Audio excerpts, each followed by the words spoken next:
The Berenstain Bears and the Slumber Party. Sometimes little bears' good behavior ends when they pack their pajamas and stay over with friends.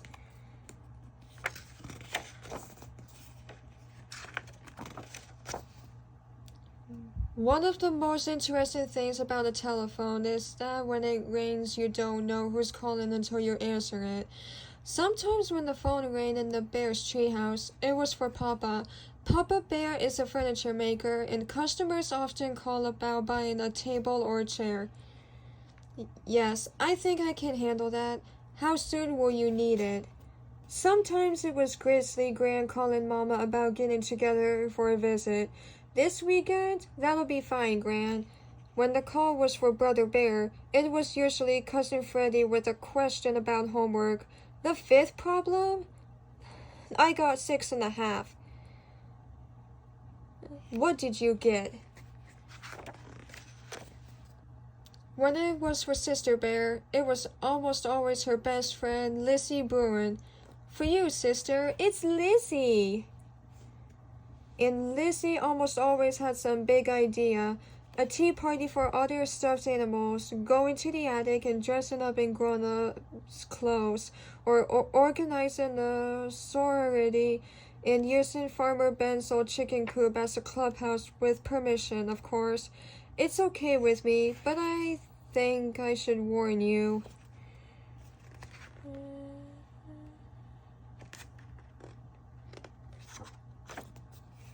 But today Lizzie was calling with her best idea yet. A slumber party? Tonight at your house? Great idea, said Sister. Just a few of my dearest friends, Lizzie continued. You, of course, and Anna, Millie, and Queenie. Bring your sleeping bag. And would you bring your tape player? Anna and Millie are bringing tapes, and Queenie's going to teach us the latest dance steps. I don't know, Mama Bear said later. You've never slept away from home before. Oh, but I have, protested Sister. At Grizzly Gramps and Gran's, one time for a whole week. That's different, said Mama. Gramps and Gran are family, close family. The Bruins are neighbors, argued Sister.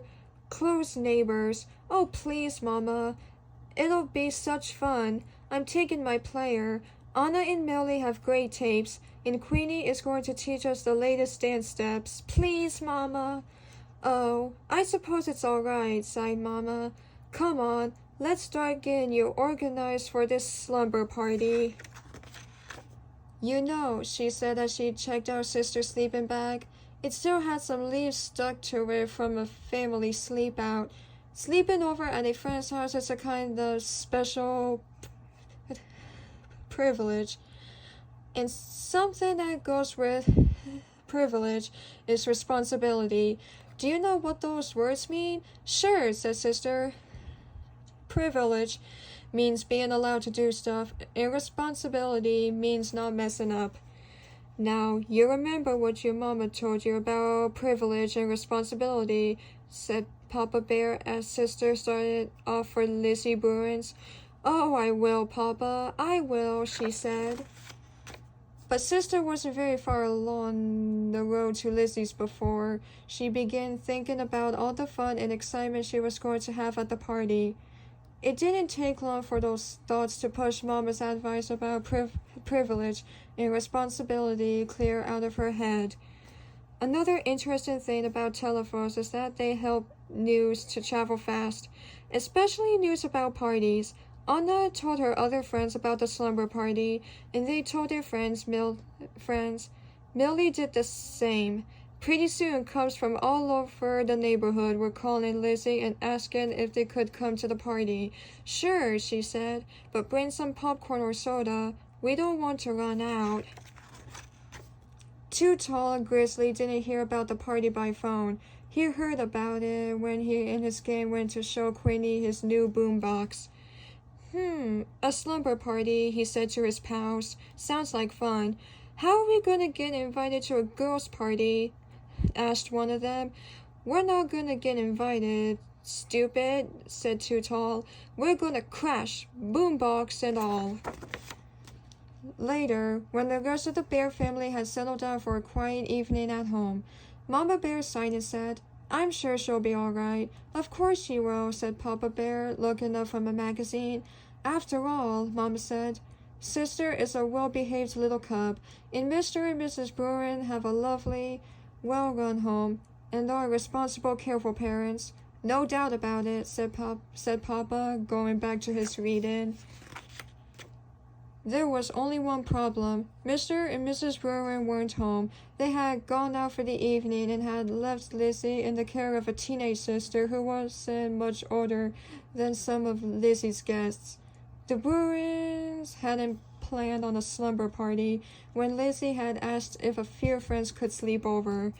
And they certainly hadn't planned on a ribbon-roaring, ear-splitting, popcorn-throwing, soda-squirting party for half the cubs in the neighborhood, because that what was happening, with Sister right in the thick of it.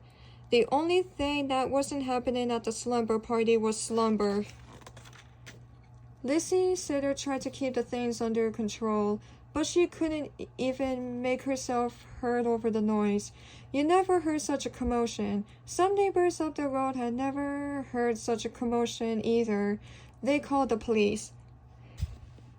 The chief sent Officer Marguerite to investigate. She reached the Bruins' house at the same time. Mr. and Mrs. Bruin were returning home. Well, things calmed down pretty quickly after that. The party was canceled. Parents were called. Lizzie was sent to bed, and an angry and disappointed Mama Bear came to take Sister home. I'm angry and disappointed, said Mama Bear as they walked home through the night. After all the things I said about privilege and responsibility. Sister was grounded and sent to bed, doubly grounded, which meant she had to stay in her room for a day and in the house for a week. A pretty harsh punishment, commented Papa Bear a little later. No harsh at all, said Mama. You should have seen the Bruins' living room. Popcorn stuck to everything, soda all over the place, lamps knocked over, an absolute disgrace. And after all I said about privilege and responsibility. Sister does have to share the blame, said Papa, but she didn't do it all by herself. It was one of those situations where one thing leads to another and things get out of control. But you know, my dear, privilege and responsibility aren't just for cubs, they're for parents too. Cushions are strewn about, said Mama. It's a privilege to have cubs, and with privilege goes responsibility, continued Papa. So we're partly to blame too. When Lizzie invited Sister to the slumber party, it was our responsibility to call the Bruins. If we have found out that they were going to be out for the evening, and the whole thing would have been nipped in the bud. Said Mama thoughtfully. The next morning, she canceled the grounding and took Sister over to the Bruins to help clean up. Anna, Millie, and Queenie had come to help too. I know what, said Lizzie, as full of ideas as ever. Let's make this a cleanup party. Let's not, said Sister. And if you don't mind, Liz, I don't want to hear the word party again for a long time.